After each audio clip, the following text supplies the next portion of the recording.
Hi. I just wanted to follow up and answer a question that one of you had in regard to the training that I did, the brief training I did on attunement. One of you asked about when you're dealing with conflict with children, that you first say to one child, how do you think he feels? And then you go from there.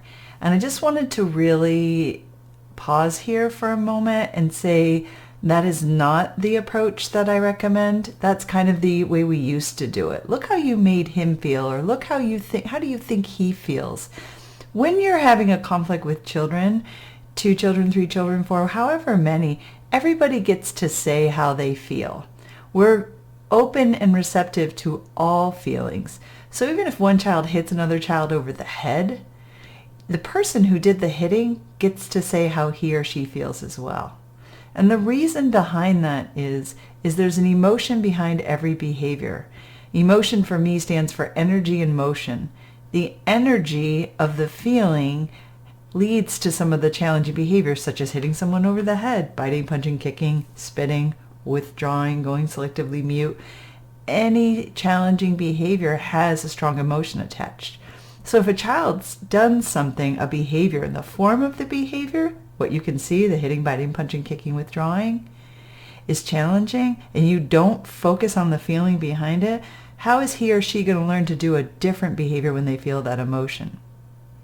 So to summarize, when children are having a conflict, a framework I like to use is the 4 steps to conflict resolution. You ask what happened. Everybody gets to say what happened. You ask, how did you feel, or how do you feel? Or you narrate for them how you think they might feel. Looks like you might feel angry, or you might have been scared.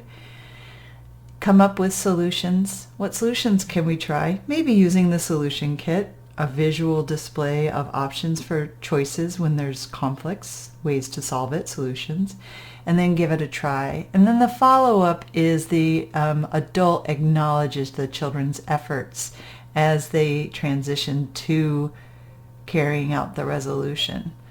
And in between every single one of those steps, we use attuned observation and interactions to validate the children's perspectives, to reflect them back, summarize, paraphrase.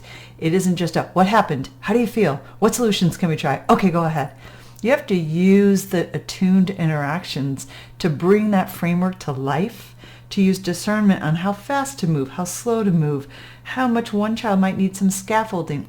Looks like you feel this, or looks like that. I wonder if, versus just being able to go through with it. So the idea with this is that we aren't just saying, look how the other person feels. We want to build both insight and empathy.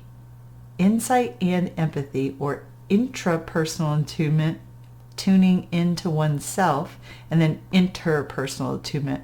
A lot of formal education, starting with preschool, is about focusing outward on how others feel, or on how things have been impacting others.